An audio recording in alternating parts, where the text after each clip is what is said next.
Greater Bengaluru ಪ್ರಾಧಿಕಾರದಿಂದ ಸ್ವಾಧೀನಾನುಭವ ಪ್ರಮಾಣ ಪತ್ರ ಕಡ್ಡಾಯದಿಂದ ವಿನಾಯಿತಿ ಕೊಟ್ಟಾಯಿತು. ನಗರ ಸ್ಥಳೀಯ ಸಂಸ್ಥೆಗಳಿಗೂ ಕೊಡಲು ನಿರ್ಧರಿಸಿ ಆಯಿತು.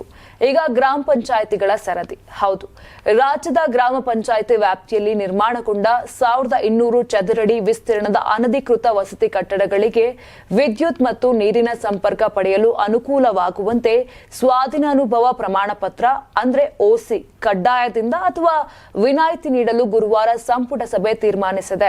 ಓಸಿ ಇಲ್ಲದ ಕಾರಣಕ್ಕಾಗಿ ವಿದ್ಯುತ್ ಸಂಪರ್ಕ, ನೀರಿನ ಸಂಪರ್ಕ ಪಡೆಯಲಾಗದೆ ಸಮಸ್ಯೆ ಅನುಭವಿಸುತ್ತಿರುವ ಲಕ್ಷಾಂತರ ಮನೆಗೆ ಅನುಕೂಲಕವಾಗಿದೆ. ಇನ್ನು 1200 ಚದರ ಅಡಿ ವಿಸ್ತೀರ್ಣದವರೆಗಿನ ನಿವೇಶನಗಳಲ್ಲಿ ನಿರ್ಮಿಸಲಾಗಿರುವ ವಸತಿ ಕಟ್ಟಡಗಳು ಸ್ವಾಧೀನಾನುಭವ ಪತ್ರ ಪಡೆಯುವುದರಿಂದ ವಿನಾಯಿತಿ ದೊರೆಯಲಿದೆ.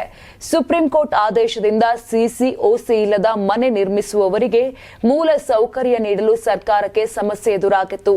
ಅದನ್ನು ನಿವಾರಿಸುವ ಸಲುವಾಗಿ ಸರ್ಕಾರ ಕರ್ನಾಟಕ ಗ್ರಾಮ ಸ್ವರಾಜ್ ಮತ್ತು ಪಂಚಾಯತ್ ರಾಜ್ ಮಾದರಿ ಉಪವಿಧಿಗಳ ಅಡಿಯಲ್ಲಿ ಓಸಿ ಸಿಸಿ ಇಲ್ಲದ ವಸತಿ ಕಟ್ಟಡಗಳಿಗೆ ವಿದ್ಯುತ್ ಸಂಪರ್ಕ, ನೀರಿನ ಸಂಪರ್ಕ ನೀಡಲು ಅವಕಾಶವನ್ನ ಕಲ್ಪಿಸಲಾಗುತ್ತಿದೆ. ನಮ್ಮ ಜೀನಿ ಸ್ಲಿಮ್ ನ ಯೂಸ್ ಮಾಡಿ 8 ತಿಂಗಳಲ್ಲಿ 55 ಕೆಜಿ ಸಣ್ಣ ಆಗಿದ್ದಾರೆ. ಜೀನಿ ಸ್ಲಿಮ್ ತಗೊಂಡು ಈಗ ಫಿಟ್ ಆಗಿದ್ದೀನಿ ಅಂತ ಔಟ್ ಸೈಡ್ ತಿನ್ನೋದ್ ಬದಲು ಇದನ್ನ ತಗೊಂಡ್ರೆ ನಾವು ಸಣ್ಣ ಆಗ್ಬೇಕಂತ ಜಿಮ್ಮಿಗೆಲ್ಲ ಹೋಗ್ತೀವಿ, ರಿಸ್ಕ್ ತಗೋತೀವಿ. ಎನರ್ಜಿ ಡ್ರಿಂಕ್ ಆಗಿ ನಾವು ಜೀನಿ ಸ್ಲಿಮ್ ತಗೊಂಡ್ರೆ ಒಳ್ಳೆ ರಿಸಲ್ಟ್ ಬರುತ್ತೆ.